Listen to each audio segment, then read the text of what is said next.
the incentives help, right? Like, Oh yeah. when like, hey man, hey, you want to join our get rich slow scheme? Like, it's pretty cool. How do you get rich? How do you get rich? Do nothing. That's the secret. Do nothing. You don't have to do anything. Yeah.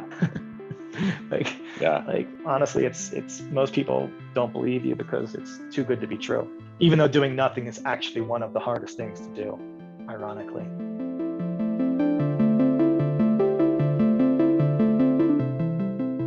What's going on, my fellow Bitcoiners? I'm John Chanot, and welcome to episode 21 of the Bitcoin Path podcast. This is a show where we have deeper conversations about Bitcoin and self-sovereignty, about how this new magic internet money is changing the world and changing ourselves at the same time.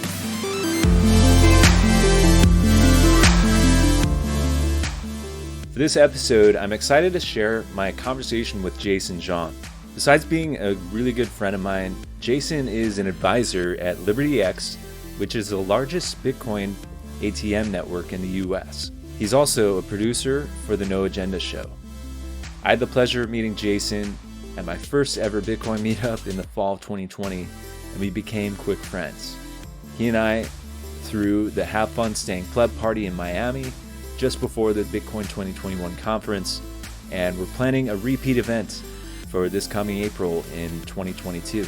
So stay tuned for that. You can follow Jason on Twitter at JZO. And I'm really excited to share this episode with you guys. We had a really great 2-hour conversation about a lot of different things. Jason's been in the community for a long time, so we get some of his backstory and some of his perspective on Bitcoin in the early days, back in the olden days in Bitcoin. And we talk about how we see the Bitcoin community thriving and the Bitcoin network itself just thriving amid the global chaos and clown world that we see devolving around us. We talk about, get into real estate a little bit and how the demonetization of real estate will change what property ownership looks like. We also talk about the social layer of Bitcoin. I know that's a big topic for me and Jason as well, and just how its robust distribution of relationships and communities are really what matters when the shit hits the fan. We also talk about the key role that meetups have played in Jason's career and his involvement with Bitcoin. If you guys like the show, if you want to support the show, feel free to like and subscribe and share with anyone that you think might be interested in it. And check out thebitcoinpath.com to learn more about other events and ways to contribute. And with that, let's get into this episode with Jason Jawn.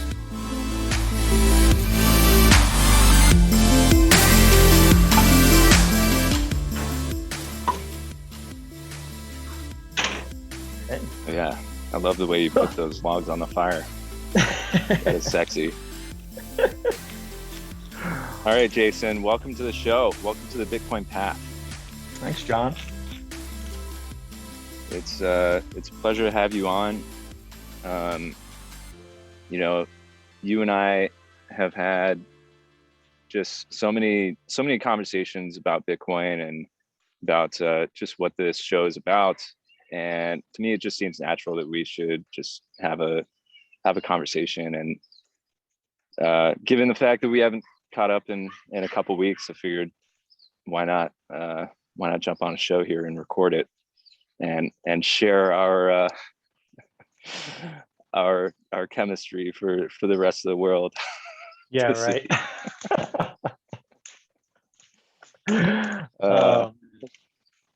Yeah, never. We've talked plenty, but it's never been put down on a permanent record. So right.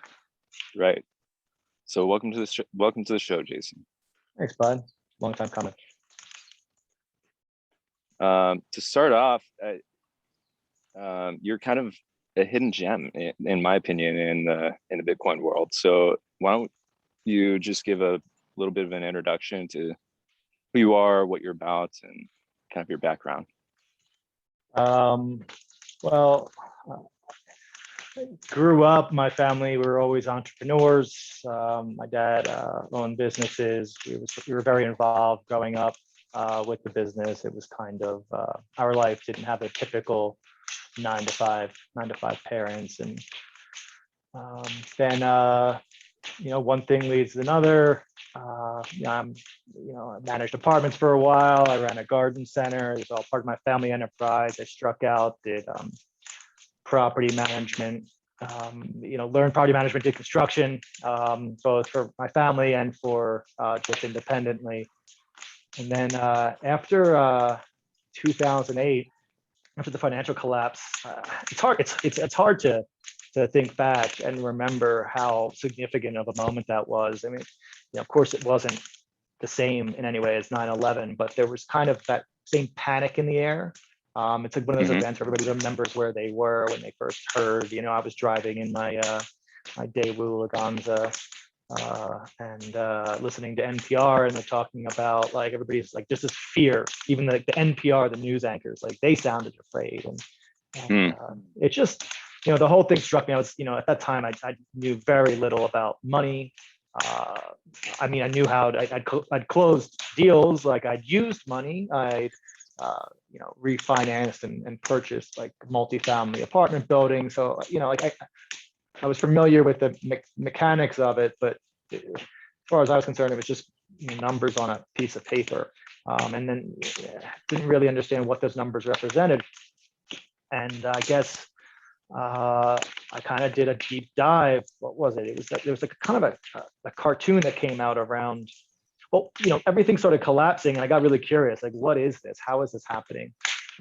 Like, why is all of a sudden everything on the verge of collapse? Like, that's not the story I've been told. We should be able to get to that point. Remembered this kind of cartoon thing called The American Dream. And it was kind of an explanation in cartoon format of how mortgages worked and how loans worked, and it was a very ham-handed attempt, and much more sophisticated. Now I understand how money is actually created. This was a child's version of that, but whatever. It started me on the path to thinking and learning, and just kind of. I've always kind of questioned the nature of my reality. I question a lot, like why I never just assumed that this is things just have to stay this way because that's the way they've always been. But I had never really applied that to the base layer of money. Money wasn't something you questioned. So this led me to start to question money and learn about it. And I got really pissed. I was really angry. Ron Paul was around at the time, 2008. He getting off tangent here, but anyway, yeah. So I got really into gold and silver, and became a gold bug and a silver bug. Learned a lot from Peter Schiff. Funny enough, I always say it's one of those ironies is that if it wasn't for Peter Schiff, I wouldn't be involved with Bitcoin. He's such a hater. Yeah. Wow. And then. I was watching a lot of Max Kaiser. Max was really into the buy silver, crash JP Morgan. Basically he wanted to do, this is back in, I don't know, 10 or 11. What all the Reddit autists did with GameStop, he wanted to do with silver, and he wanted to try and break JP Morgan. And, I got involved naively. And whatever, just all you had to do was buy silver, right? Just smash that buy button.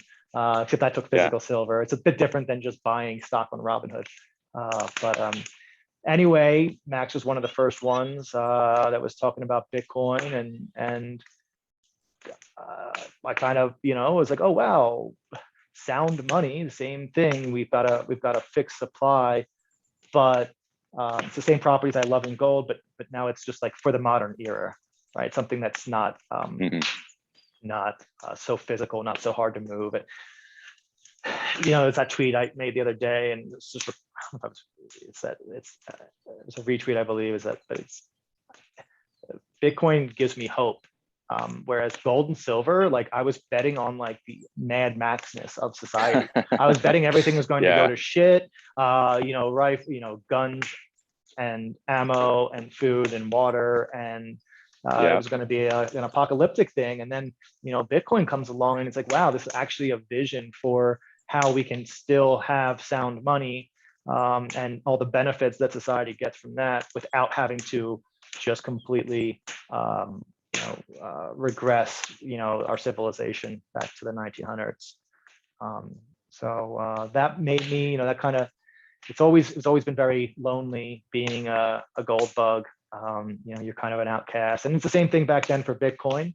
It was very lonely space. You're crazy. Everybody thinks you're a lunatic. You spend all your time trying to explain this magical internet money, and started meeting up with some people in Philadelphia, and we founded the Bitcoin Philadelphia meetup. Just really appreciated being able to sit together and not have to convince or explain what Bitcoin was and how it worked. We were able to talk about higher level stuff and learn.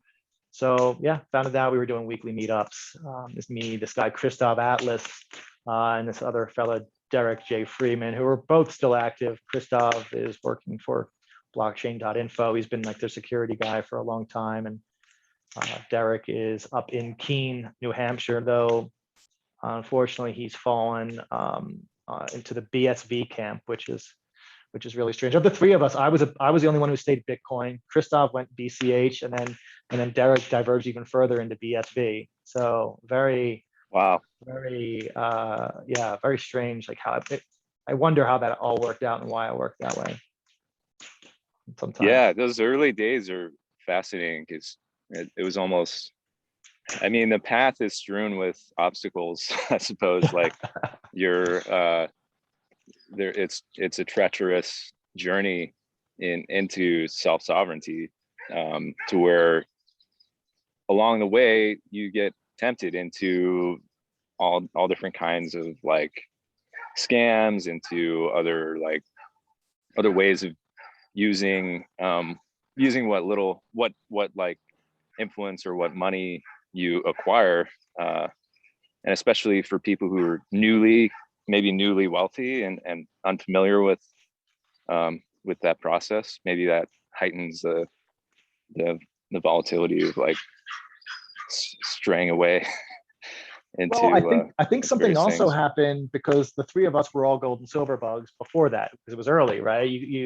There weren't any other forks. It was just everybody there. It was pretty much came from gold and silver and the anarchist libertarian movement, or objectivists. And with objectivism, with the libertarian movement, there was a lot of cult of personality. Let me close this door here. A lot of cult of personality, and Derek, he followed Roger Ver. And it was almost like oppositional, like intentionally they were more like they were obsessed with just going against whatever the popular movement was as well. Oh, so now Bitcoin's mainstream, we got to fork that off. But at the same time, I said, wait a second, we're trying to create this network, this monetary network. You can't keep just siphoning yourself or funneling yourself down into smaller and smaller networks. It doesn't work that way. And Derek and I admitted, like, look, when the fork wars happened, I didn't know which way to go. I didn't know big blocks or small blocks. I had no idea. I'm just a fool, right? I just listened to as many podcasts as possible, listened to the arguments. And to me, the small block argument, just the personalities involved and the arguments they made just seemed so much more coherent and thought out than the big block guys. They seemed kind of, the big blockers, their arguments always ended up seeming childish to me. Almost like, it's like, well, hey, why, we got global warming. Why don't we just all turn on our air conditioners and open up the windows? Like that kind of argument where, you've got to think about the engineering and the resources that go into this. Like that doesn't make sense. It sounds great until you think about it for 2 seconds. Derek and I, back in 2013, our mission was merchant adoption. So payments was a really big deal. And that's what got me into Bitcoin, because I've been in retail for a long time. My family had a garden centers from 88 until 2003, and paying 2 or 3% of every transaction really rubbed me the wrong way. So the idea that we could do, instant free transactions, that was a huge selling point of Bitcoin then. And, we were going around Philadelphia canvassing, trying to get businesses to sign up to accept Bitcoin. We did. We had the first brewery in the country, a bunch of stores, coffee shops, retail galleries, scooter places. And you know what happened? Nothing, literally nothing. Nobody No one bought paid shit. Bitcoin. Nobody bought with Bitcoin except for like Yeah. me and all the other, guys that were doing it just as a matter of principle. And I learned from that. And that was part of the lesson is that, Bitcoin's for hodling, not for spending. And at least for the moment, not eternally. It's not a commandment. It's just a rule of thumb. Right. We had buy and replace, then it was, moved to buy and replace, which was a hassle.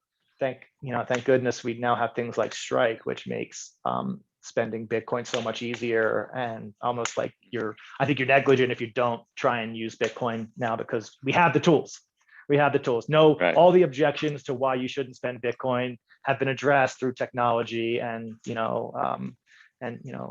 systems and stuff like that. So now we can do it.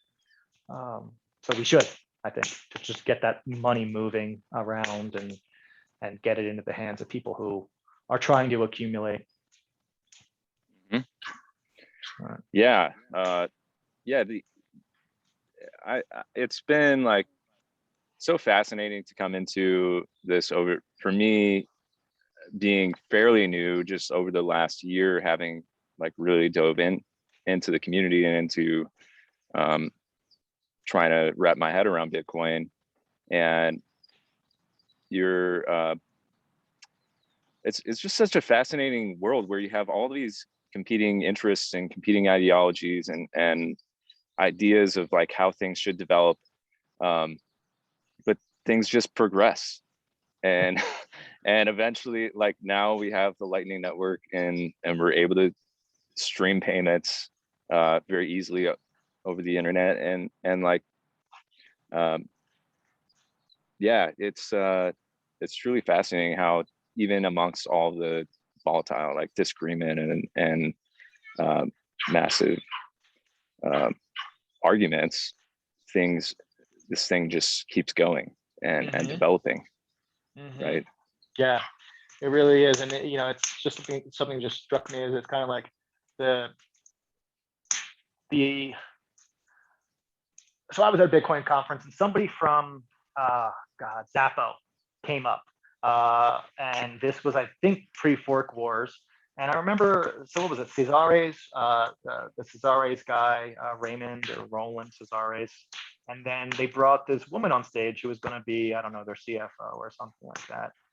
And she sat down and she said, "Oh, okay, well, hey, the adults are in the room now." And I found it very condescending. Yeah. And very, very insulting. But the point was, so he eventually came around, and he actually is one of the few that apologized for the Segwit 2X, the guy that ran Zappo. My point was that it's that there's a whole bunch of noise in the space, but the Bitcoiners and the Lightning people and the people that would, I guess, consider themselves maximalists have just mostly kept their head down and have been working hard, engineering, doing what needs to be done in the background, not getting caught up in the hype, not getting caught up in the scams. Like they're acting like the adults, like the parents, the responsible parents, while all the children, they play around with their shiny toys and their little scribblings and their crayon books, and mess around. But right, there's probably probably only a few thousand people that are actually doing the really hard work that is required to make this thing be able to roll out, and it's happening. Like even the last week, the news is super exciting. So tapping into that, like what are some of the most exciting things to you that are happening right now? I think what was really cool was Substack. I think the Substack thing was really cool. I would like to see the entire advertiser, content creator model get flipped on its head. I don't think that I don't think that advertisers should be paying content creators to create content to then put out there for people. It messes with the incentives. And I think the consumers of content should be paying the content creators. And I think the consumers of consumer goods should be paying the advertisers or should be getting paid by the advertisers to be advertised to. Instead, this weird indirect triangle So the Substack thing is, yeah, it's a major implementation. It's a major platform that's implementing accepting Bitcoin. It's not paywall. Right now it's still subscription. What I'm really excited about is seeing like a pay per article. So when I want to go to the New York, I don't want to have a subscription to the New York Times and the Wall Street Journal and the Miami Herald. Like that is so annoying. Hey, how about can I just give you a nickel? How about I just give you a nickel if I read more than 15 sentences? Let me see the first blurb. So I think my point is, I think the Substack thing is a step in that direction. Once they start doing, instead of requiring a subscription, like so Willy Woo today, right? He's requiring his subscription, I think is $300 a quarter. He's asking now if you pay in Bitcoin for 150. I don't read any of this shit. I just happen to look at it, this TA stuff. But well, actually, he does like on-chain analysis. But I think once he moves to a pay per article method, I think that might be more interesting. But perhaps there's other reasons why with what he does, he has to be more subscription based because he's more technical analysis and stuff like that. But it's a major step in the right direction with a major platform. Also, I think the OnlyFans things about how they're getting shut down because the banks are blocking them out. They can't they can't do business anymore. And there's something that to me is just a huge opportunity. Yep. And you've got to have, if this had happened a year ago, I wouldn't be excited because we didn't have the tools in place. But now we've got the problem and we've got the tools to route around that problem already at the same exact time. Or at least not ready. Like Lightning is by no means like totally ready, but if something like that platform adopted it, it would really push the development forward, and there'd be a lot of resources behind it. So it'll be bumpy, won't be perfect, but it'll help things move in the right direction rapidly. So and that just excites me. Just looking to just get this into as many people's hands as possible. Something also strikes me with Lightning Network, just how easy it is to use. Instead of having, if I wanted to join Substack, I got to pull out my credit card, type all this stuff, push, give them all my personal details, which is just ridiculous, absolutely ridiculous to give them my personal info because I want to read an article.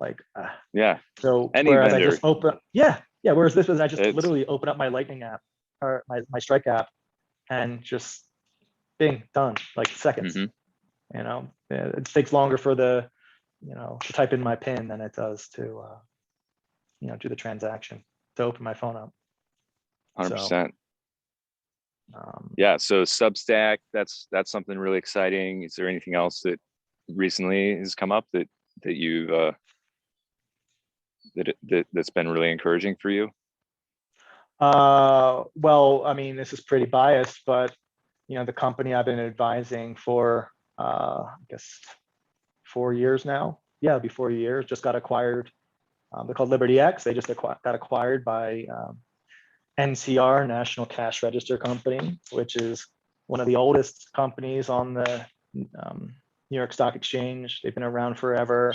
They used to, back in the day, they were in the running, competing for supercomputers with IBM, stuff like that. They just keep pivoting. But they've been around. They deploy all the hardware for like Walmart, Home Depot, all the POSs. They own Aloha, which is, if you ever worked in a restaurant, that's the POS system that a lot of restaurants use. And they've been kind of recently, they're kind of considered a dinosaur, but in the last year or two, they're really pivoting into software. And this just shows, I mean, this is how you stay around, I guess, for 100 years, right? As a company, is you just keep whatever the next thing is, you just get in. And they bought LibertyX, which we sell Bitcoin. We created a POS system for selling Bitcoin. And the team's like really, they're Bitcoin only. So the security, their methods, it's not just some fly-by-night. Everything was built in-house. So they basically, I guess they call it an acqui-hire or something like that. They bought the company so that they could bring the entire team in And Mm-hmm. I'm not privy. I have no idea why, like what exactly they want to do, but I can only imagine that they're going to want to roll out, accepting Bitcoin to all these payment terminals. And also, the really easy step is they can literally just plug us in where when you check out at the Walmart, you can just buy Bitcoin right there if you wanted to. But that's not really like a killer use case or anything. There's so many ways to buy Bitcoin. I really see, you're going to be able to put your tab at your restaurant with just scanning a QR code and a lightning payment through Strike. Like that's what I see. That's going to be super cool. And like, again, it's just easier. Like it's just better. Yeah. Like the experience is so much nicer. Who cares even about the Bitcoin? It's just like boop, scan it, done. I don't have to worry about the server walking off with my credit card and skimming it and selling it. None of that stuff. We were at the brewery the other day near the mountains, and just like, there has to be an easier way to do this. It's like 6 of us trying to split a check. Like there has to be an easier way, and I think this is going to be play a big part in that, right? Where we could each just scan, instead of giving we each gave the waitress the waiter 4 cards. Okay, all right, so 50% on there, and then split this in 2, and like why can't we all just scan a lightning invoice and just send sats to it individually? Why does there have to be a person involved? So 100%. it's coming. 100%. It'll be here soon, I think. So that's a really, really exciting element. That's awesome.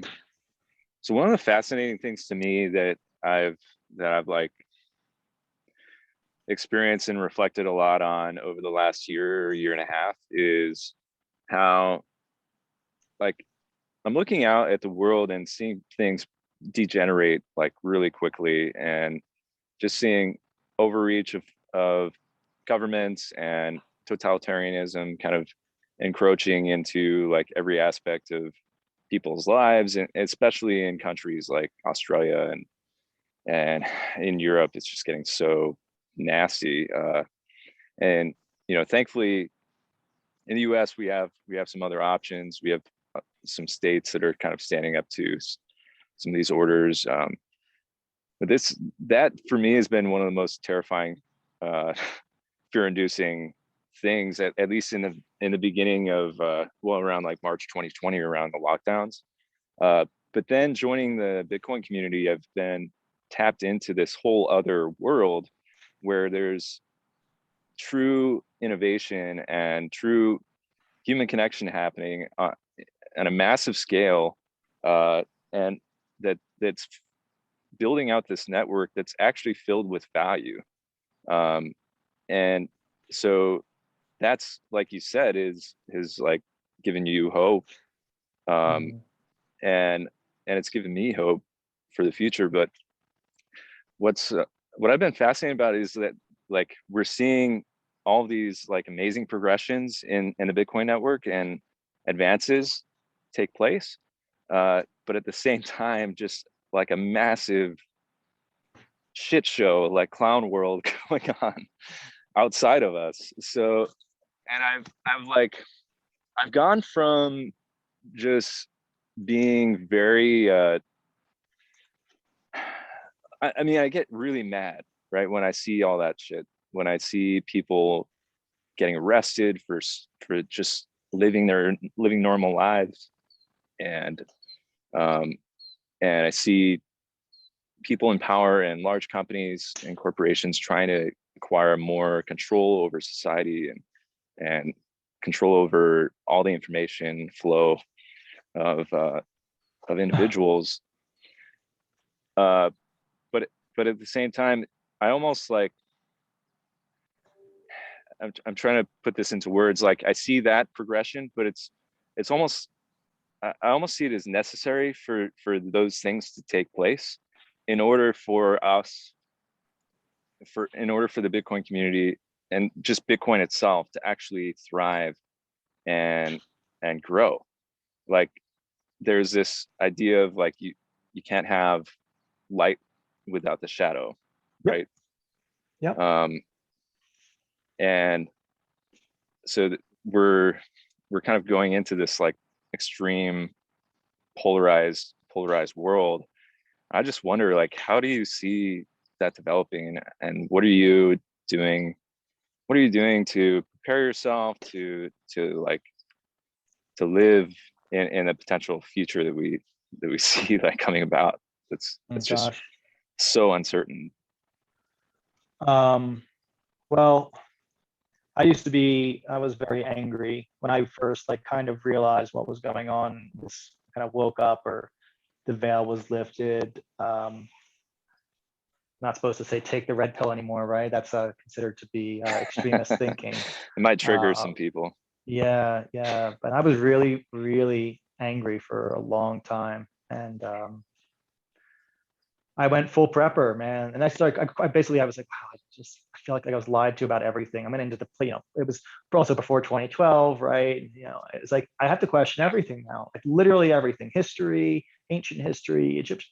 I went and I went, basically became like a full on prepper back then.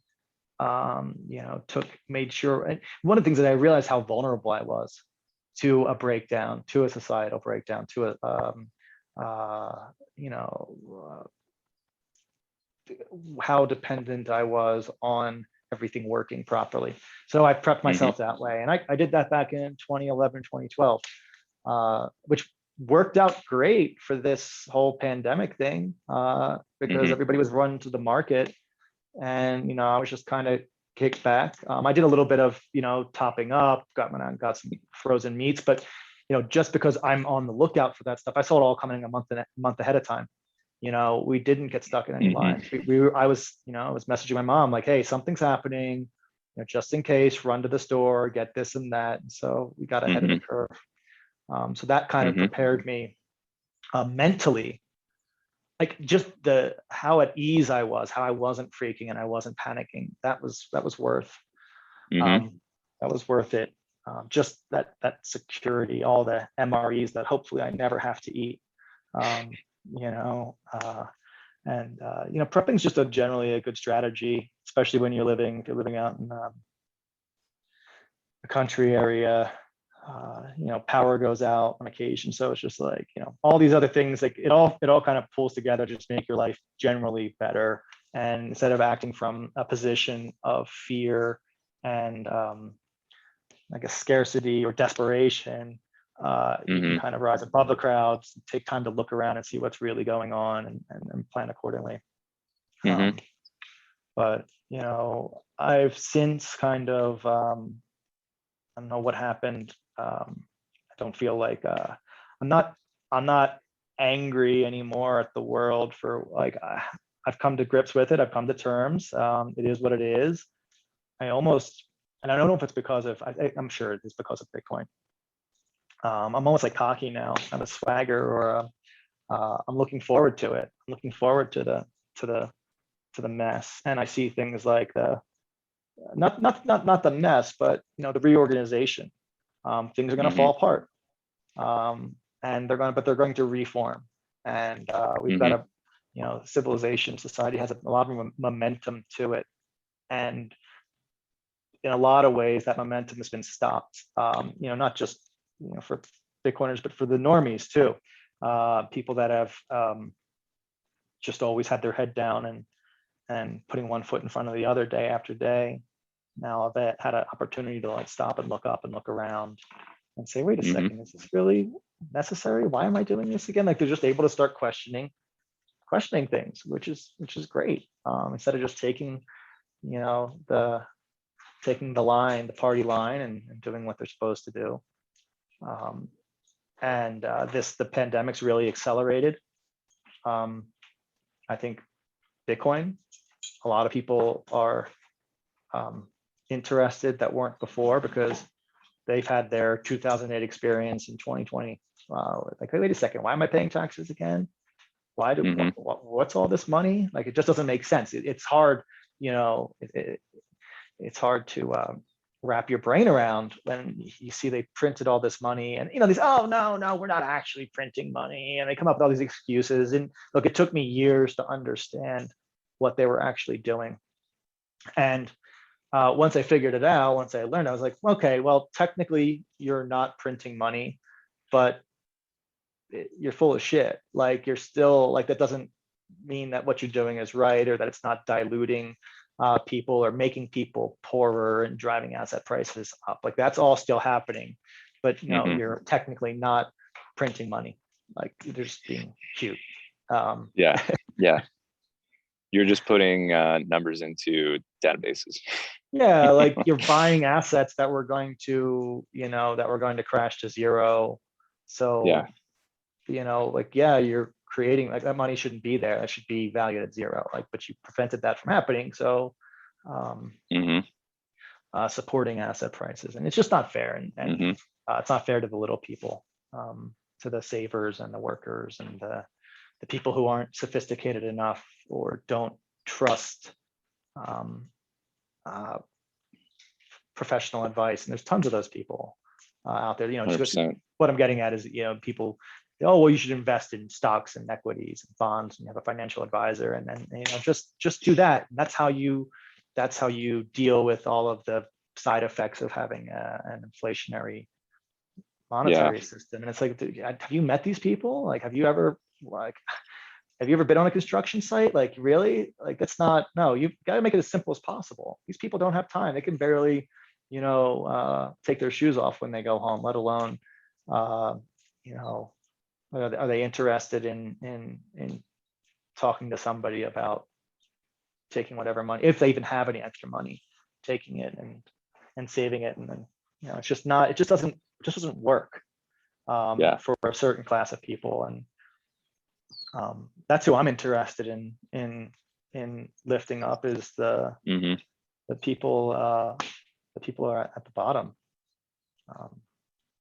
just making their lives easier. That's a really interesting aspect of Bitcoin that I've noticed is, it just by its very nature, the people who are benefiting from the existing system are much less likely to actually like get it than the ones who are really struggling in the existing system. So in a lot of ways, like, of course there are outliers.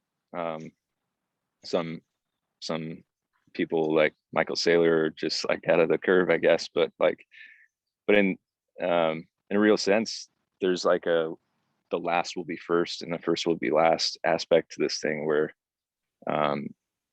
some people are just blinded to it. But if you need it, if you are prepared and like ready for it, then it just makes sense. And it is, like, someone tweeted the other day that you can get rich in Bitcoin by working a minimum wage job and stacking sats. Yep. Like, that's all you have to do. That's all you have to do. And this is a little lesson that, my dad was born at 37, so he was a bit older.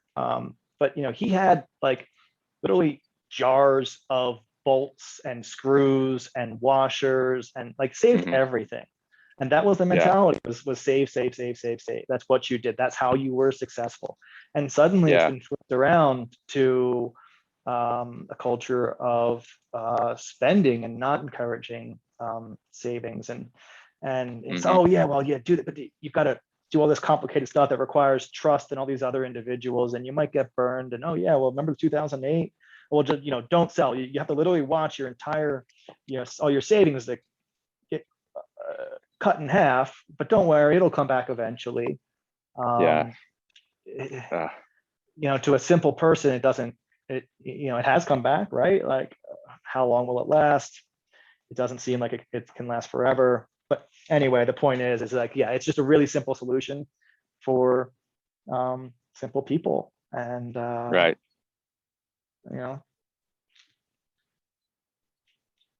I like, that's one of my favorite things about it, is that anybody can do it. Anybody, all you have to do is not spend your money. Now, economists, of course, will say, oh, well, we do a deflationary death spiral, this and that. And that's all bull as far as I've been able to figure out. Another actually exciting thing is just about the deflationary nature of Bitcoin is consumer goods and how I think they'll improve. engineered obsolescence. Things are, this is part of the fiat mentality, is that, in order to facilitate perpetual growth, you've got to be constantly selling and selling and selling. They make your washing machines and your dishwashers. They specifically put plastic parts in there that will break within a certain period of time. Right. They're engineered to break, so you have to buy a new one. Now, Right. if somebody's got Bitcoin, they're like, no, I want you to make me a washing machine that's going to last 30 years, which is the one that my parents bought. It was a mustard yellow washer and dryer in '79 when they got married, and I had it in my house until like 2008. Right? It worked. Yeah. It wasn't pretty. It was, but it still worked. So I think what this will do is it'll force manufacturers, because I could, if my money's going up in value, I can buy a nicer dishwasher next year if I just wait, or I could buy twice as many, or it'll cost me half as much in purchasing of my future purchasing power to buy it. So the incentive gets flipped, where, well, you know what, I better make something that's built to last, like truly built to last, because that's what's going to bring people on, because of the opportunity cost of spending the Bitcoin now and losing that purchasing power. If you're going to tell me that I have to buy another one in 5 years, sorry, I'm going to move on to somebody who can build this to last. Yeah. To me, I think the way, like, I'm so excited for that change to actually happen. And it seems like something that's so far off, just because, we're still immersed in the fiat realm. And everyone now, the vast majority of people, at least, they just want dollars. They want fiat money because that's what everyone's using. That's what everyone accepts. And that's just what everyone does. That's the only thing that people know about. But as soon as people make that change in their minds, like so many Bitcoiners have, of realizing, well, I don't want dollars, I want Bitcoin. And it's becoming like so much more simpler for them to actually earn Bitcoin and use Bitcoin in their life. So there's I see this flip happening where people are going to go from wanting dollars to wanting Bitcoin, and no one's going to want dollars anymore. So it's going to be harder and harder to even buy Bitcoin with dollars. And you're going to have to, and if you want Bitcoin, you're going to have to earn Bitcoin from people who have Bitcoin, or you're going to have to mine it. And those, so like, are you saying because the fiat on-ramps are going to be cut off? Is that what you're saying? Well, I'm just saying, just playing out this idea that like Bitcoin is much more desirable than dollars, and as time goes on, as the knowledge gets out that it is better, that it has better properties of better monetary properties, it's going to be harder to acquire. That's why the price is going up. Like that's kind of the idea, right? Where Bitcoin is becoming more and more valuable in dollar terms because of the scarcity and because of the desirability and adoption. These network effects all kind of like playing on themselves. But there's the specific part of it that I'm kind of like honing in on, is where people are trading Bitcoin for dollars right now, but there'd be a time when that's not necessary. Like I see. In order to like, we will have the economy, we will have a Bitcoin economy where we can spend our sats for the things that we need. Circular and there's no need for us to use dollars. So in that case, it's just going to me, the price, that's where like the price goes up to infinity, right? To where no, like, we're completely separated now from the fiat realm, and we've divorced, and like there's no more connection. I don't know if some people, I think some people see the fiat realm as like something that's going to linger, or that will somehow be complementary to Bitcoin. But I don't really see it that way. What do you think? do I think that some of the fiat realm, well, I mean, yeah, no, I think that countries are still going to issue, I mean, maybe not in the near term, but I think they're going to start, or countries, governance organizations, whatever we call them, but they'll probably be issuing currency on top of Bitcoin as a base layer, right? Like there'll be tokens, and there'll be country tokens, and in this specific territory here, they'll require that you pay them. Who knows? I don't see debt going anywhere. It's because it's also like debt is like it's like a gesture of faith, right? So like if we're going to get around, if we're going to all like live in one area and all collaborate to build a society, to build a new a citadel, perhaps,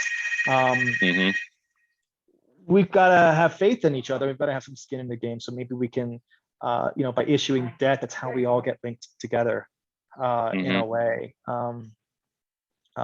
It's like, I guess it's a token of faith in a way. So yeah, I think when your base layer is deflationary and not arbitrarily controlled by the proof of stake fellows up in the board of the Federal Reserve, right. I think that'll change everything, and there'll be country and locally based currencies and layered on top that are, but you'll be able to verify that the gold's actually there, that the Bitcoin's actually there, and they'll be settling. No more excuse of, oh well, it's really inconvenient to ship gold back and forth, so let's just keep it all in New York. No more. Be much more liquid, much more dynamic. People will be called out on their bullshit much quicker, which will make just for better outcomes and better results. So, right. Yeah, 100%. So one of the things, when you said citadels, it kind of reminded me of this that I've been noticing, is right now a lot of these fiat hedge funds, large corporations are going and buying massive amounts of real estate and kind of inflating real estate prices, and it's making it so that property ownership is becoming more and more like out of reach. I'm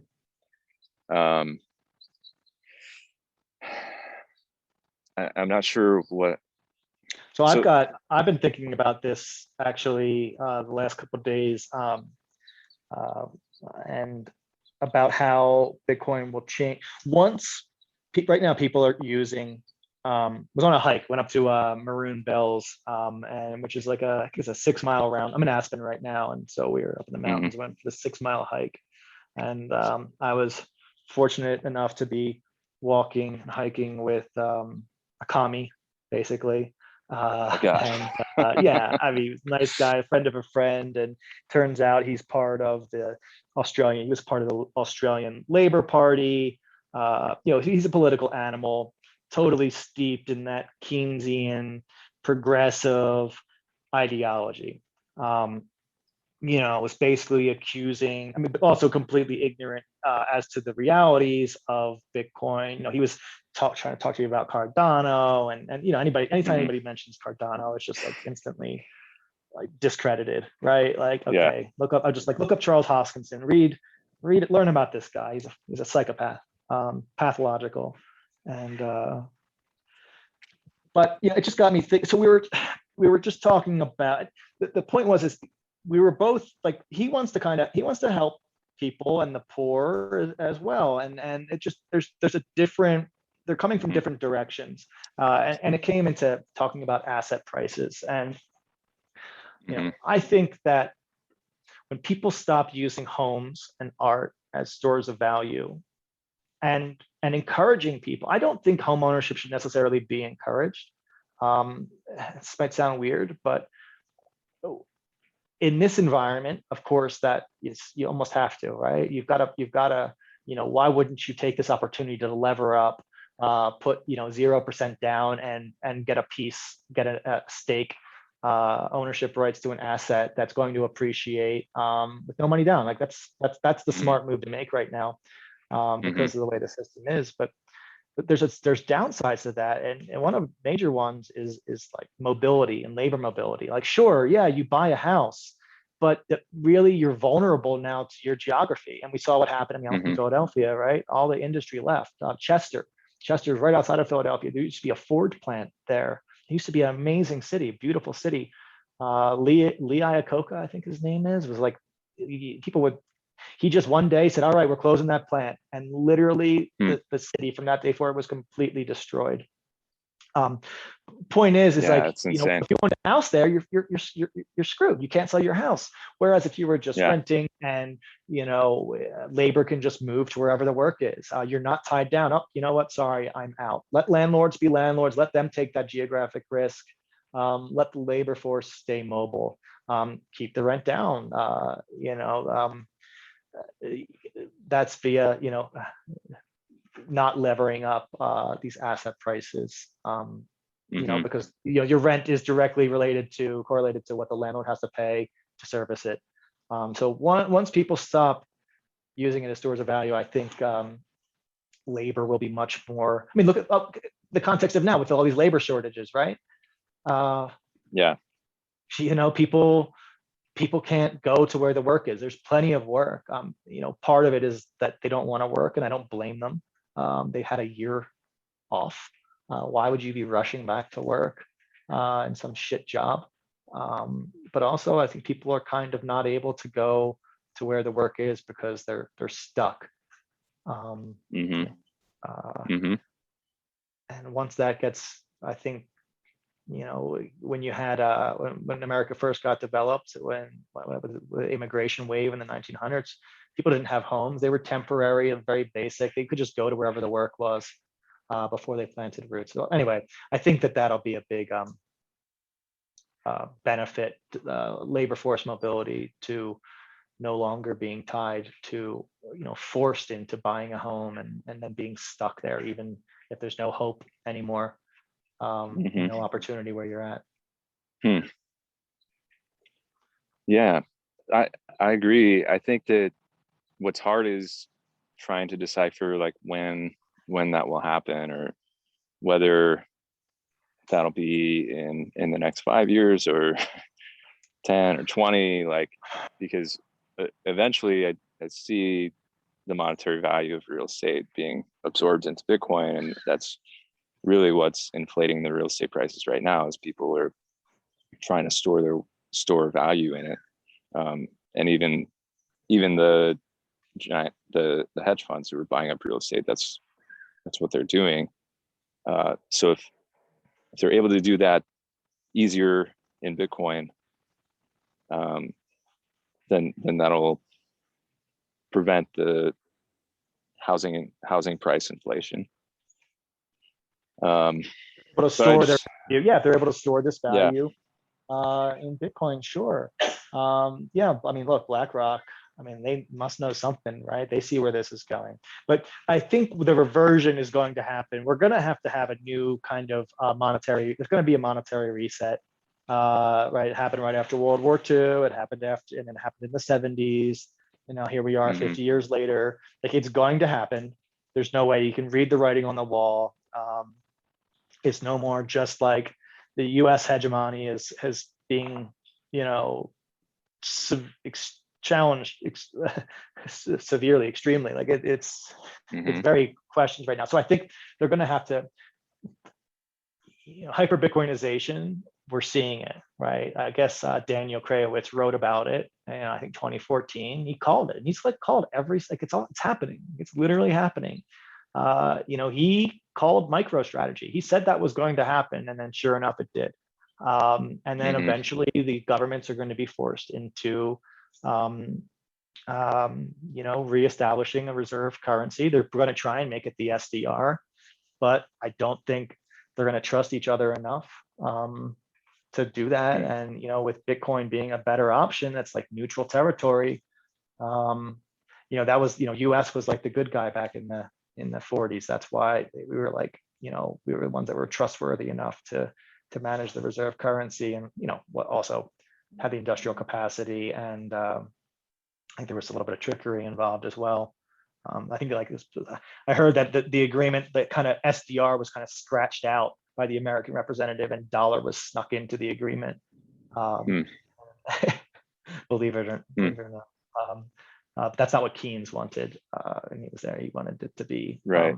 this SDR instrument, a basket of Right. currencies instead of just the one. But sorry, I kind of lost my train of thought there. But yeah, they'll be forced into it, and I have more faith now than ever before, because it's all playing out right before us. Yeah. It's crazy to actually see it happening. You know, even though you've been thinking about something for a long time and believing in it, when it actually manifests, it's still, you know, even just like the price, the same thing I said with the price too, like, oh, you know, 60K, like, was, you know, we all knew it was going to go there, but when it does, there's still a certain feeling of disbelief that, Mm-hmm. even though you believed in it, there's disbelief that it's actually happening. Yeah. Yeah, for sure. So for you, do you think, are you keeping a strategy of just trying to stay as mobile as possible for the time being? Do you see any value in really developing, like choosing one particular jurisdiction and plugging in and trying to develop that particular area? Mm-hmm. I guess it really depends on each person's like life stage and what they're interested in Yeah. right now, I guess. But I Yeah, wonder for sure. how you think about that. You know, this whole Citadel thing, okay, I'm interested right now in building networks of people Mm-hmm. that I have similar beliefs, that we have a shared belief system.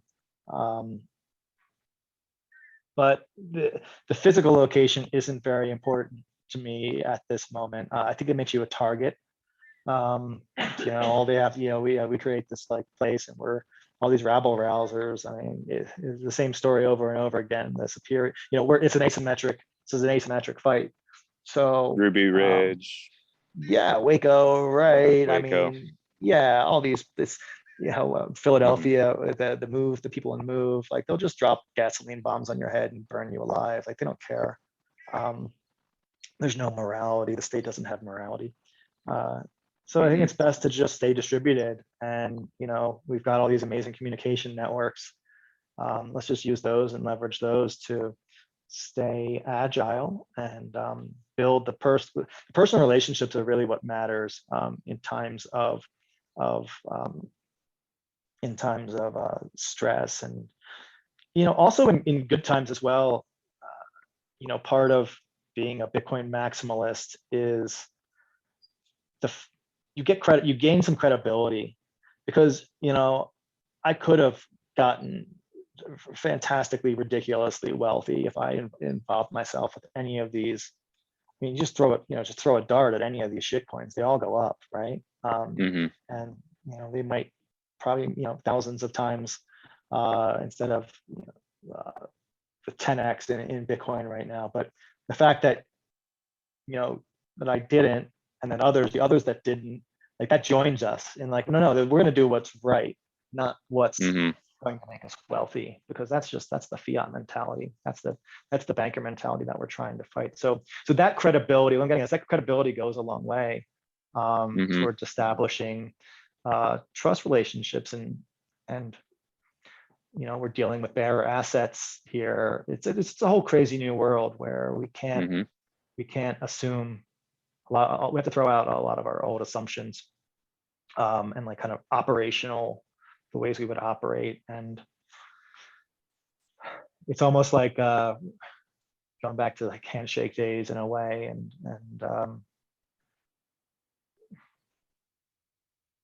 Yeah.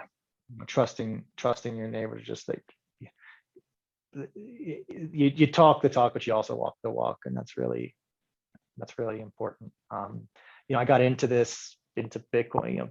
Starting the meetup was about meeting other people that were Bitcoiners, and then that's how we met. You and I met was at one of the social layer, and I know that's your main drive, and I think it's one of the most important.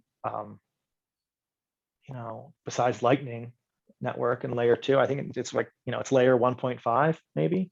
Is it social network? It's somewhere between 1.5 and 3. I'm not sure where it is on the stack, but it's super important.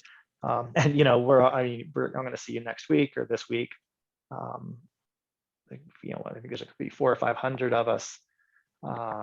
But when we went to the Unchained Capital BitDevs thing in Austin, just that feeling of walking in, and even I flew in from Miami to Austin and just knowing everybody in the room.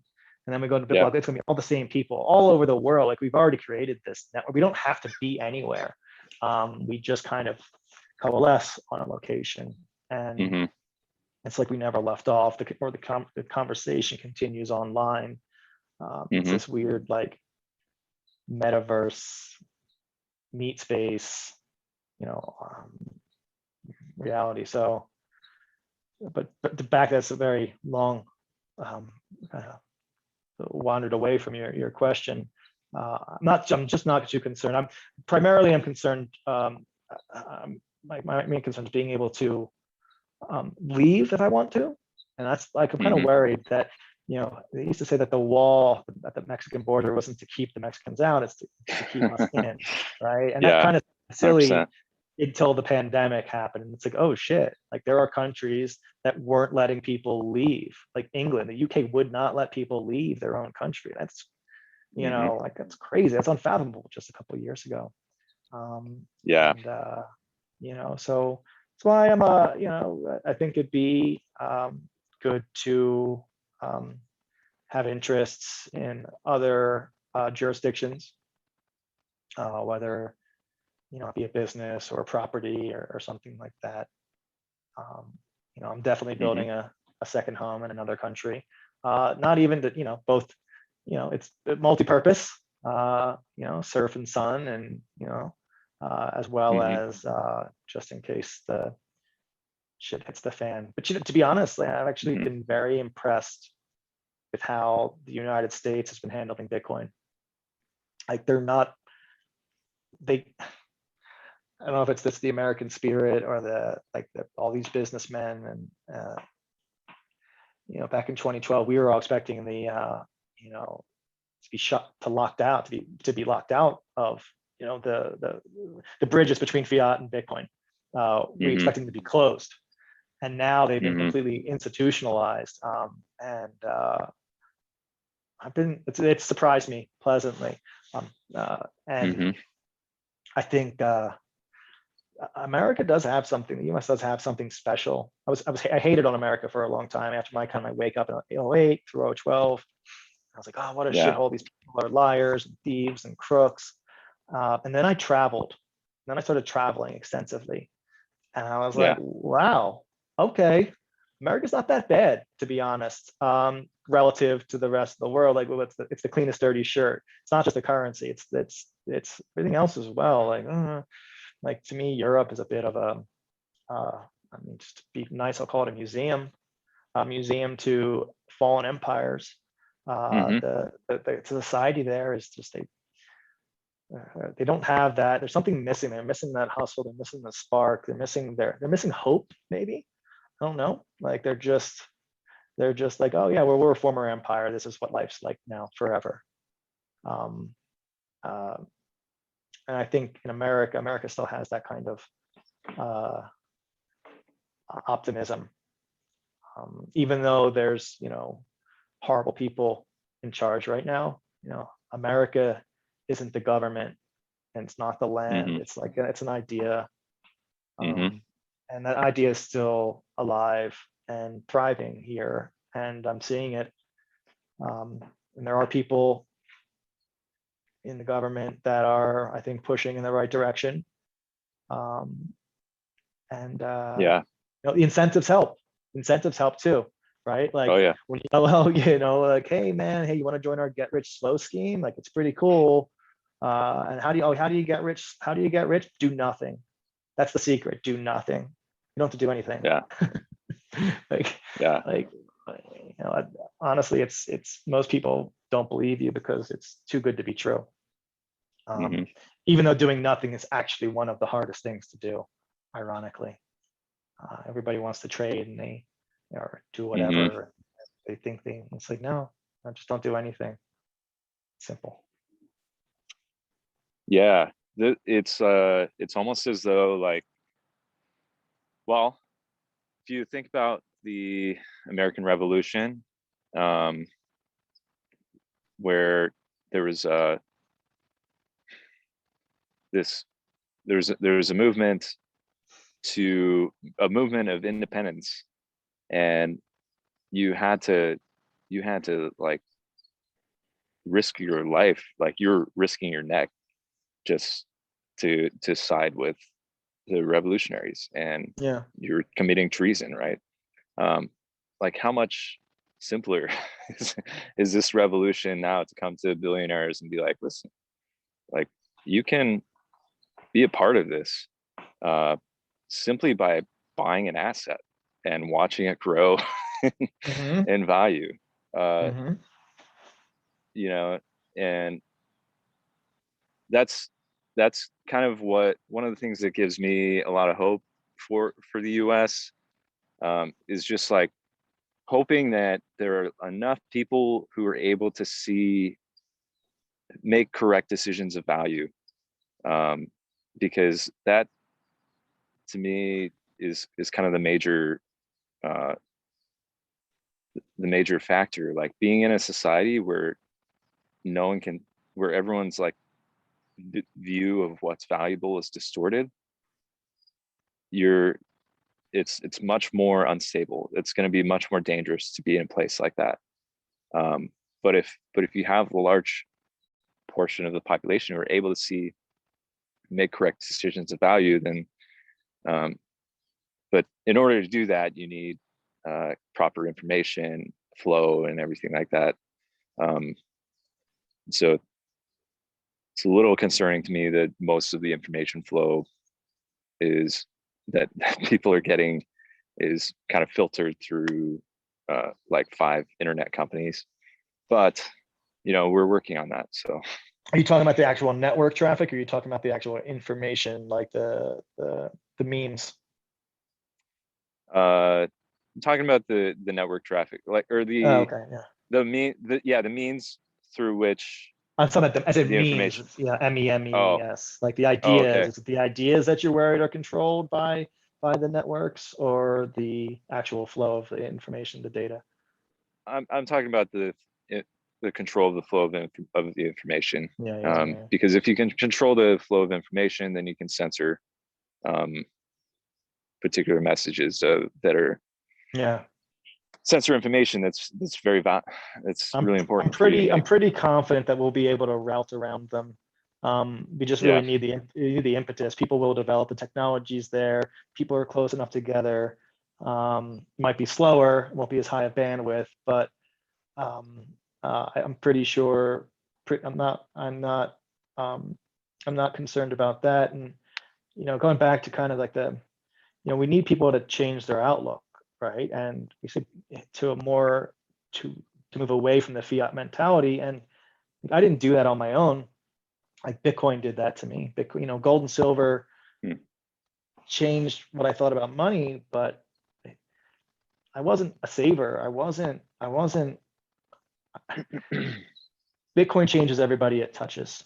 It takes a while, but so that's why it's good that it's a get rich slow scheme, because we don't want this to roll out too quick. Just around our in our own circles, like you can see all these people that are becoming Bitcoin maximalists and considering themselves Bitcoiners, and the plebs, and all that. There's more and more every day. I'm sure a percentage of them are feds, but so the slower we roll this out, and then maybe Nick Carter's almost peaceful revolution, that's very I pray that that's the way things are going to go down. And it'll be a peaceful, but you need to have the idea spread far enough and wide enough and get enough traction so that any kind of resistance to it is we can outnumber them. We have leverage as well. Like we are levering, hey, buy $1,000 today, it'll be 100, your purchasing power will go 10x. Like that wealth has a lot to do with how much you can fight. And so if the money in everybody's hands, and then all of a sudden the price goes up, and then now you can play in their realm and at least play some games that they're doing just for a different cause and a different kind of perspective, I guess. Yeah. I saw one post that said like billionaires, most of the billionaires of the world, their wealth increased over the last year, like 62% or something like that, or maybe over the last 5 years. Was that? Yeah. And then, but Bitcoiners, their wealth increased by 700%. Oh, wow. We're outpacing the billionaires, huh? Yeah. So nice. That's, I could see, I see that continuing, and oh gosh, definitely, that's the bet. I consider my primary function is like an evangelist or an educator, and that's the thing. Well, it's too late, and trying to tell people that in terms of people, that's what people say to you, right? They say to me, I'm too late to it. I didn't. Too late. I found out about it when it was $100 and I didn't buy any, and now it's too late. And you try and explain to them that we're talking tens of millions of dollars eventually, and I think that's even conservative if it really takes over. I might say it's either going to go to zero or it's going to go, but I try and impress upon them like we thought 1,000 was too late. People thought that. Like, when are you going to stop thinking it's too late? My favorite is just the millionaire thing. Like, okay, there's 50 million millionaires in the world right now, and there's only 21 million Bitcoin. Like, that really kind of hits them into really the scarcity, to understand how rare it is and how scarce it is. That seems to be what connects the most with them. But there's still a long way to go, and and it's important to build these networks now. And you touched on it earlier, but a big problem rich people have is like friends, right? Like, are you just here because you want my money, or do we actually have something in common? So kind of like, I'm hoping that when we're all like ridiculously wealthy, there are going to be a lot of people coming, but the relationships you build before that are what really are going to be the strong ones and matter. Right. So. Yeah, 100%. And it's not just like the friendship thing is really interesting to me, because you're like, we have this idea of success and like an ultimate image of or traditional image of what it's like to have a successful life, and most of it revolves around wealth. But I've talked to so many wealthy people around the world who are pretty much hovering when it comes to relationships and like actual flow of love in their life. And we are multidimensional beings, so like that's one of the reasons why I think the cultural side and the social side of Bitcoin is so fascinating. Is we're building, like, Bitcoiners are growing in all aspects of their lives, from what I can tell, to where we're growing. Our wealth is slowly growing, but also our connections to each other and our focus on relationships and all these things are improving. So yeah, You I know, just thought about that. it's, I thought about telling this story. You've probably heard it before, but how I got involved with Liberty X, it actually all revolves around my meetup that I started back in 2012, and then also BitBlock Boom. The guys who founded Liberty X, Chris Yim and Kyle Powers, they were at Wharton Business School in University of Pennsylvania. They came to my Bitcoin meetup, and then learned about Bitcoin there, basically, went back, were taking their finals, and hated it. And I guess, and we're like, hey, well, maybe we're wasting our money here. Why don't we take our tuition money and buy some Bitcoin with it? And then they tried to buy the Bitcoin, and they were like, oh shit, this is a nightmare. Like, this is really hard to buy. It's like 2013, it's really hard to buy. Let's start, let's make this a business, right? So they ended up buying a Lamassu, had the first Bitcoin ATM in the country, in the US, publicly accessible Bitcoin ATM in the country. There was another one in a brewery somewhere, but it was like, there was some guy's like private cigar lounge. So it wasn't really technically, wasn't public. We've had some discussions about this. And, you know, so I consulted with them for a while because I'm in the ATM business. So I have experience in like cash management, and that's always been the big issue with Bitcoin ATMs. Like, what do you do with the cash, so on and so forth. How do you, how do you get into, how do you take, 50 grand in cash out of an ATM, deposit it into a bank account?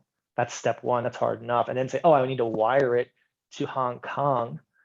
What for? Like, and then do that. Maybe you get away with that once, but keep doing that. Good luck. So I never got involved with the Bitcoin ATM business in any way, despite having a fiat ATM business. So, fast forward. Oh, another note is that that ATM, that Liberty X ATM, they put it in Boston South Station. So on the actual Amtrak train platform in Boston South Station, which is right across from Fidelity's headquarters. So apparently, the way Fidelity learned about Bitcoin was they were waiting for the train and were like, oh, here's one of these Bitcoin ATMs. Their first Bitcoin purchase was at this machine. And now look at Fidelity, right? Wow, like, so it gives me chills just thinking about it. So, fast forward a couple years later, I'm in Dallas. I stopped in Dallas on a whim because I was going to Orange County, your home. And sorry, I didn't mean to dox you there. But dox me. Yeah, everyone knows you're. They're coming for me. I see the feds. Yeah, right. And I was going to like, oh, there's a Bitcoin meetup in Dallas. I'm connecting in Dallas anyway. Let me just do a 3-day connection. And I go, and it was incredible. Marty was there, Pierre Rochard, Michael Goldstein, Saifedean. There's maybe like 200 people were there. This is really just the beginning of the Bitcoin kind of maximalists. We were just coming out of the very depressing 2017 shitcoin market, and it was a little broken from that. It was really disheartening going to the North American Bitcoin conference in Miami Beach in January 2018, and just seeing all of the criminal scam behavior going on there. Anyway. So it was kind of like a refresher, and we're around all these hardcore guys. And we go to the Satoshi Nakamoto Institute dinner, this steakhouse, and it was cool. It was right after Cody Wilson had just made his settlement with the U.S. State Department that allowed him to continue distributing 3D plans for 3D printed guns.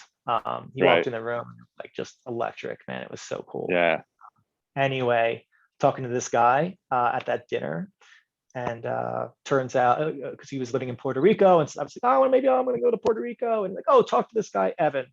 Evan is, Evan lives in Puerto Rico. So I start talking to him, and I'm like, oh, this is Evan Rose, who is the guy who owns Genesis Coin, which manufactures, puts out like basically every Bitcoin ATM you see out there besides CoinFlip is owned by them. It's like 75% of the market. And I'm like, oh, my buddy's getting into the Bitcoin ATM business. He's like, tell him not to bother. That's what he told him. Is what he told me. I was like, why? He's like, well, there's this outfit coming along, and they're going to start selling Bitcoin on regular ATMs. And of course, like, my ears lit up. I'm like, what? It's my business. I have a regular ATM. How are they going to do that? And you know, he says, well, who's running the middle there? He's like, oh, it's this outfit called Liberty X. And I literally started jumping up and down. I was like so excited. I know these guys. I hadn't talked to Chris in years. And I shot him a text and I just said, completely out of the blue, hadn't spoken in years, just said, is it true? And he responded, how did you find out? And so they brought me on as an advisor because I understand Bitcoin and I understood the fiat ATM space, and that's what they were trying to merge. So that, I came on as an advisor, and 3-4 years later, we get bought by NCR, right? Like, it's just like, it's incredible. Like it all from just starting a Bitcoin meetup. That's it. Like, just going around, hanging out and talking to Bitcoiners, and things are happening and moving in a major way. It took a long time, the story started in 2012 with the meetup, 2011 maybe even. I don't know. So I guess the point of that is to talk about how you don't have to have a plan, you don't have to have a goal, just keep talking to people and keep whatever your expertise is, just putting it out there, and I guess being the kind of person that people want to work with, and then things happen, and like this NCR thing could be a huge thing for Bitcoin. It could be massive for Bitcoin, and to know that I've had played my small part, and it is just it's so rewarding. It's incredible. It brings me a lot of true happiness and true joy, right? And I get a little bit of I'm proud of just how it all went down, like how there was no like direct intention. I wasn't out there trying to hustle. It's just kind of everything just fell together. The universe just brought it all together. So I mean, maybe getting into some faith here, but it's just a kind of a path, and you just keep plugging along and putting yourself out there as somebody who's interested in this space, and it will happen. There's no way it can't happen. You're so early, or also early right now. If you just throw yourself out there, you'll be one of the bricks that get picked up to help build this new foundation that's built on granite instead of sand, which is how I look at kind of what we have now, the banking system and the monetary system. To me, it seems it just looks incredibly unstable, and it's like building a house on a beach. Probably not a good idea if you want it to be around for a while. So 100%. That's really encouraging advice, man, especially for people who are newer to the space and eager and excited, to get involved. And it's cool to see how things can develop, and it's reassuring. Thanks for sharing that. Yeah. Is there any other advice that you'd have for new wide-eyed, bushy-tailed Bitcoiners? Take a shower, make yourself presentable, calm down. Goes a long way. Yeah, people, I remember just that Bitcoin fever, right? And you get like crazy. It's a lot easier now. And I mean, we're a lot less crazy. I mean, you're on Bloom. They talk about, every 5 minutes they talk about it on Bloomberg. There's a lot more credibility now. But now is this is the time we're messaging now. We're trying to recruit. So be the kind of person that you would want to hang out with, and that you would want to be involved with. Don't be so mean on Twitter, perhaps. Be a little bit more, try and be constructive instead of destructive. But I think I also, I have no problem, naming and shaming the bad actors, people that are out there trying to scam and steal. Mm-hmm. My friend, so Christopher Jarrah, he was around. He's my partner now in another venture we're doing. It's Bitcoin related. Stay tuned. And he was around during the internet boom in like 2000, like 99. He was part of that whole thing. And for me, I always thought that shit coins and the whole altcoin thing like was so particularly like kind of evil that arose out of cryptocurrency, Bitcoin space, that it was like unique to the space. And the people, the salesmen, and the Vitaliks and the Charles Hoskinsons who get out there and make these promises that they have, if they even have it, they don't even know if they can keep them. They might not have an intention to keep them, but they're just it's like a fake it till you make it thing, right? They just tell people whatever they want to hear, get some money, and like there's not necessarily an intent to defraud, but they don't have the capability to execute. They're hoping that they can figure it out once they get the money. It's this chicken and egg thing. And he's like, oh yeah, he's like, this is just like 2000 with the internet boom. People were just, he even was referencing Michael Saylor. Like Michael Saylor was a big salesman back then, and he was a hype man for .com. And of course, we all know he is an absolute, he's a visionary. He's a very intellectual, but he was part of the kind of crew of people that were promising a whole bunch of stuff that was way ahead of its time, that we like, it just was too far ahead. And I don't think we're too far. I don't think we're like shitcoins are ahead of their time. I think they're a waste of time. But delivering pet food on the internet in 2001 just wasn't going to happen. We weren't there yet. The shipping, everything that was, there's these, pets.com. So anyway, I guess what I was getting at, it was kind of like it took a bit of a weight off my shoulders knowing that this is just kind of the same story written new with a whole different format, and that these people aren't particularly deranged or evil. There's just human nature in a way. And the truth will prevail eventually. People will get it, but that's part of the market. And we've got to figure out like who's right and who can back up, who can walk the walk and, and do what they say. So that was kind of, that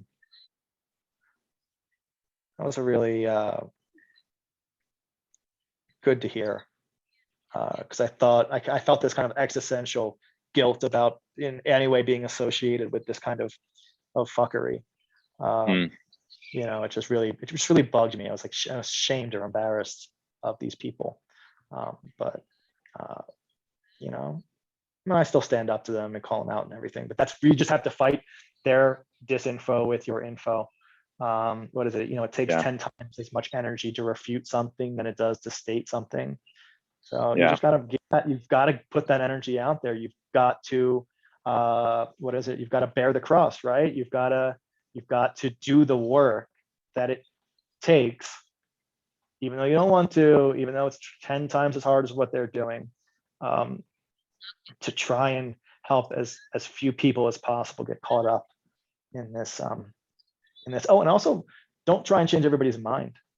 You just kind of plant the seed, you have the discussion, but don't get frustrated if they don't get it eventually. Everybody's got to come around to it in their own time, in their own way. Probably 90% of the people will go down the shitcoin route. They will start trading. You just got to be there kind of when they learn their lesson. They will think, oh shit, Jason told me this a while ago, and maybe it'll help them come around even quicker. And just, we want to try and compress their journey of learning. You don't need to, have them skip it, but just try and help them kind of get through it faster and with as little economic damage as possible by, when they get distracted by the shiny things. 100%. Yeah, man. Those are sage words of wisdom from I'm sure plenty of experience. Oh, take a walk too. Really, take a walk. Yeah, like I don't know, like Yeah. this is I've started taking care of myself more now because I have something to like live for. I think that has something to do with it. It's like, getting old as well, perhaps has something to do with it. But yeah, get out from behind the computer and go outside every day and take a walk, get some of that, vitamin D, and don't sun your balls in places you'll get arrested. Be discreet. Oh yeah. But yeah, I think fitness is, I'm really starting to take it seriously and appreciating it. Thanks in part to, I said, I posted on Twitter about how I just did this, my girlfriend and I, we just did this big hike, and we just walked to the top of Aspen Mountain, basically 3 miles straight uphill. It took us like 2 hours and 50 minutes. And if I hadn't been on that hike in Brazil with you, which was way more technically challenging, I wouldn't have had, I just remember just hating it and hating it and hating it and pain and Really? suffering. And well, yeah, I mean, it was hard. It was tough. It's just like, it's hot. We're in the jungle, walking straight uphill. And then it's like, and then no, we have to walk downhill. And then in order to go home, we have to walk back up the hill and then down again. It's just, it's so fascinating how like we could be in the same exact environment, but like experiencing completely different things.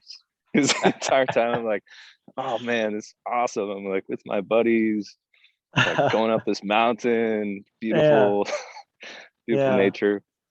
Yeah, I mean, I liked it. It's just like I hadn't, like, it was just challenging for me, physically challenging at that time. Right. And since then, we went on our spiritual journey together as well. I did our ayahuasca experience, and since then I've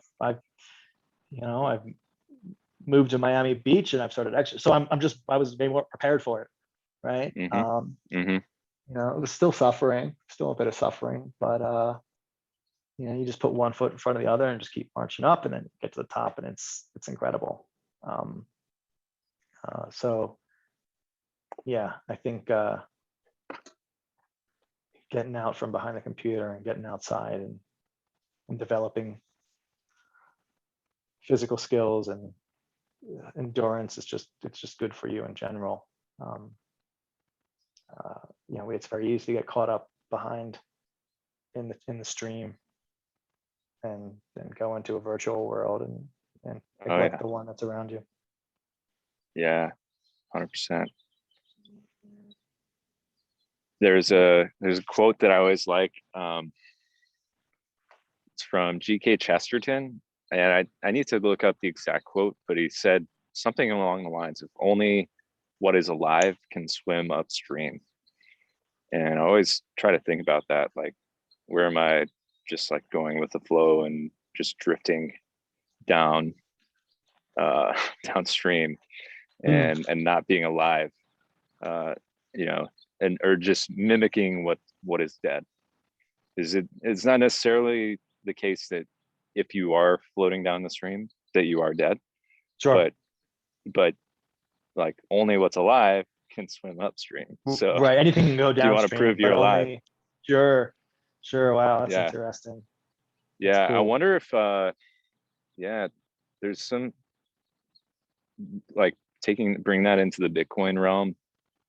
Kind of makes me think like, man, this is we're moving into this ethereal realm where there's like there's these massive forces of good and evil and light and darkness and life and death. Like it's really coming to the fore, and Bitcoin, it really does require this like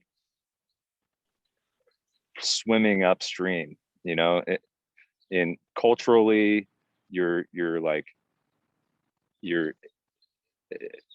withdrawing from the mainstream in so many different ways, and then you're also like putting your value into this thing.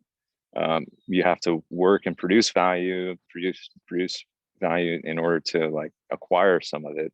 Mhm. So it really is like almost this proof of life as Mm. well, where you're swimming upstream.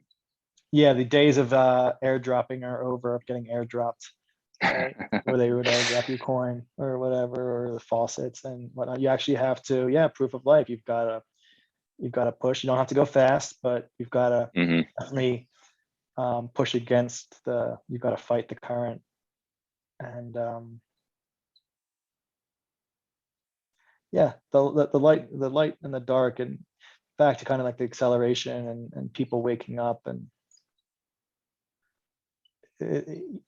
you can't, like, seeing all the darkness is painful, and it does hurt, but it's also, you realize that without it, people just, especially Americans, they just kind of live in this fantasy world. You get in an argument, you talk to people on Twitter, and they're just so clueless about the way the rest of the world works. People argue with Yeah. like Alex Gladstein, who's the fucking man. Like, what an absolute stud that guy is, and he's brave and just goes toe to toe with all these, hot shot intellectuals. And he's really fighting Mm-hmm. for justice and human rights. And then people, Mm-hmm. they're like, oh well, I mean, they're just like such a fiat mentality. Like they think in traditional Rails terms, and they're like, oh Mm-hmm. well, if these people don't have access to the bank, how are they going to get Bitcoin? It's like, where do you think that most of the people in the world, like, Yeah. that all the value is exchanged in dark alleys and, face to face and peer to peer, which is just way less safe and way less efficient. This is Mm-hmm. like an improvement on what they have. Yeah, maybe it's an improvement on what the first world has as well. People just don't realize it yet. And I think that's why, all of this kind of darkness that's come into the world is making the first world finally wake up to the necessity of stuff like this, Mm-hmm. which I think is good. And, it's hard seeing the people care about around you, suffer and be afraid. Yeah. But, knowing that you say, hey, here's a solution right here, right? And it's ready to go. All you have to do is this. Mm-hmm. What is this? Is it going to be the easiest revolution you've ever, had to fight? You were Yeah. saying that's the answer right there. Just buy this and walk away. And some girl was complaining about the OnlyFans stuff, and it was that Yaya girl, Alela, whatever, talking about. She mentioned that crypto had been neutered. That's what she said. I was like, what are you talking about? How's crypto been neutered by government regulation? She's like, oh well, you have to pay taxes, and I was like, and I just walked through. I was like, well, first of all, like that, none of that, like, you only pay taxes on the gain, first of all. So, unless you're getting a sick gain, then you have to pay taxes, and that's a good problem to have, right? Like, if you Mm-hmm. get paid $1,000 and then all of a sudden it turns into two, and you've got to pay 15% of that difference, well, what's the problem with that? Mm-hmm. And also, it's like, you're begging. They're complaining about the banks, and it's like, yeah, but then they shut us. They lock us out of the bank account, and if you can't exchange crypto for, into your bank, then you're messed up. And I was like, why are you begging to be let back in? You're like begging Yeah. to be let into your oppressor's cage, right? Like here's a whole system. Yeah. Just skip it. Just buy Bitcoin Yeah. and pay each other in Bitcoin, and then the tools are out there. Yeah, is it a little bit more difficult? Is there more friction? Sure. It's not as easy, but whatever, man. Like, walk away from these people who don't think that you're worthy. Why? So what, you want to bang on Visa, MasterCard's door? You want to bang on, I think it's just, apparently JP Morgan Chase was the main bank that was kind of blocking the OnlyFans wires. It was the founder of OnlyFans was out. He wrote an article about it. It's like, what? Oh, you're begging to go, oh, can I pay you 2%, please, for every transaction? No, F those people. Walk away. We have the tools. Seriously. 5 years, 10 years ago, maybe not, but go Yeah. get paid in Bitcoin, and then go buy gift cards on, was it Fold or not BitInstant? Who's the gift card company? The big BitRefill. Uh, You can fly on American, you can fly on Southwest, you can buy gift cards, everything. You can buy Amazon gift cards. There's virtually nothing that you can't do, besides perhaps, pay rent. And I think you can even, you still need traditional rails, but yeah, get a Fold card, right? Or one of these, like, sell your coin and get USD debit card things. Like, they exist.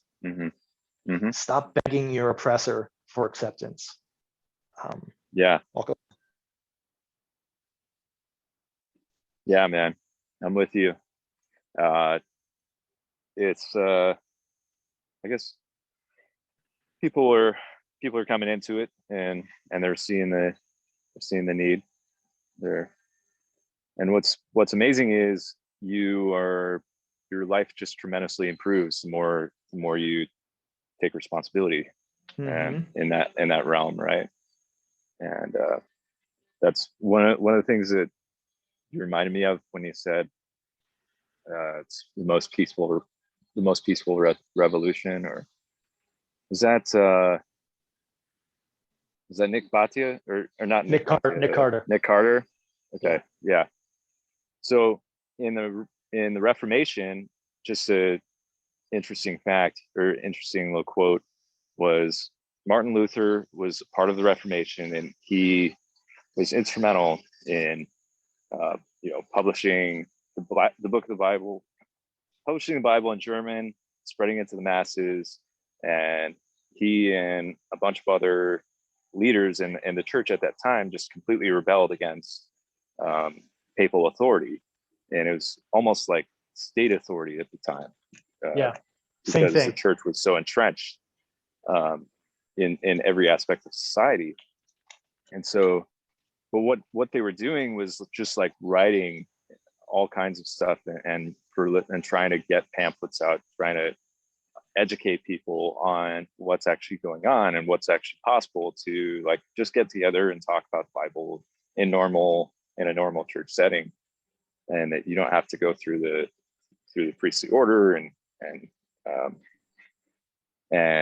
pay just pay ridiculous amounts of money in order to get forgiveness for your sins.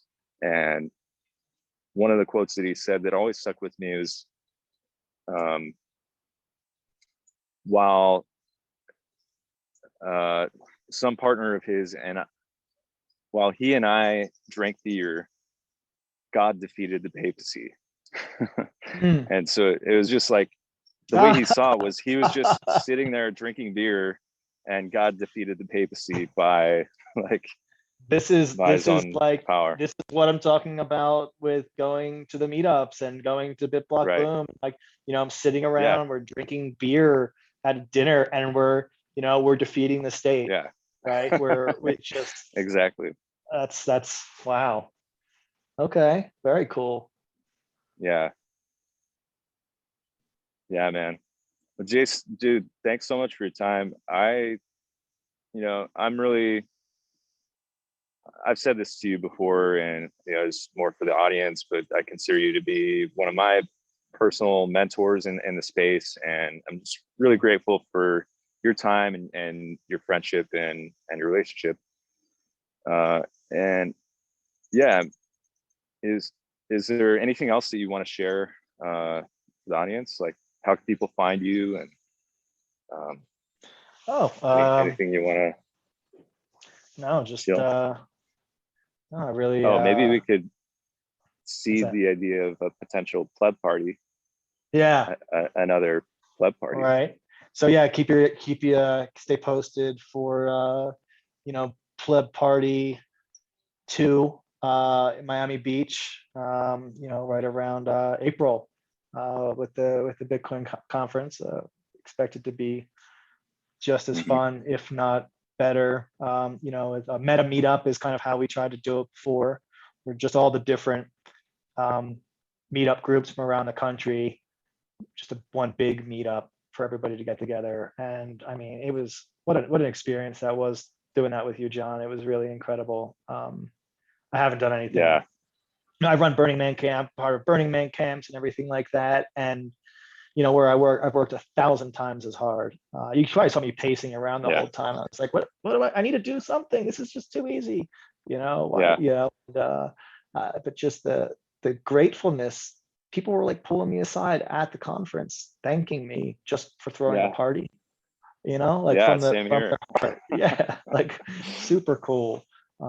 So yeah, get together with people, start meetups, don't sit at home alone. Meet people. Don't think about it too much.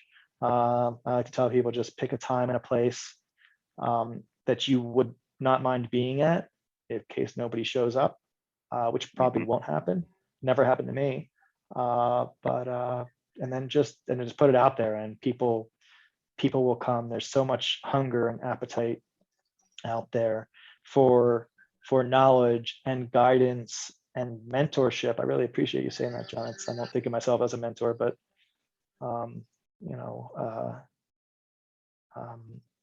people are hungry, and it's kind of like the whole Jordan B. Peterson says it a lot too, is he never would have thought that he'd be filling stadiums full of 20-something-year-old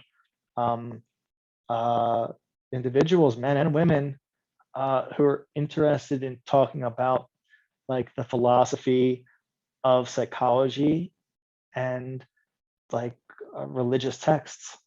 Like, it blows his mind. There is this hunger out there. I think it's been dampened by the powers that be or whatever, and by our culture. But maybe this is the beginning of the flourishing, right? Of this brand new flourishing of all these intellectual movements with all these new tools we have. And we're a part of that, which is so cool. And what we're doing today is going to echo down the line. So don't just be a degenerate. Do something. But you don't have to be a big mover and shaker either. Even just the little small things, just going to meet up and just hanging out with friends, really. Getting together with other people. Our trip to Brazil was incredible. The Powder Maximalist ski trips. It's just, these are, it blows my mind seeing how just powerful these little things are. Like, yeah, we're drinking beer, we're skiing. And while God's destroying the Federal Reserve. It's awesome. Yeah, man. It's a beautiful thing, the sovereign lifestyle.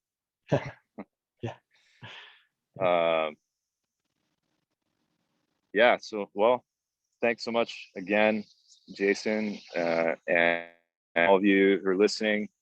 Stay tuned for more information about the Pleb Party.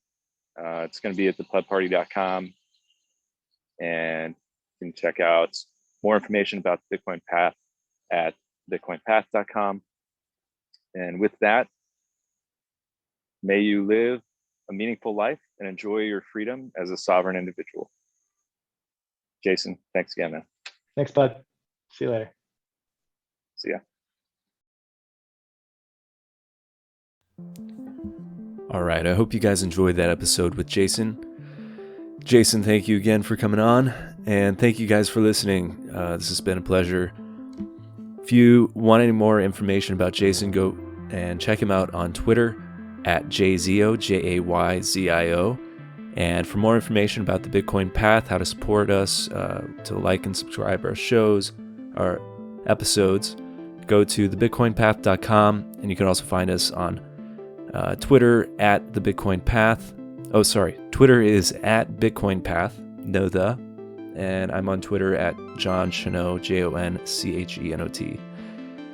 And with that, until next time, may you live a meaningful life and enjoy your freedom as a sovereign individual.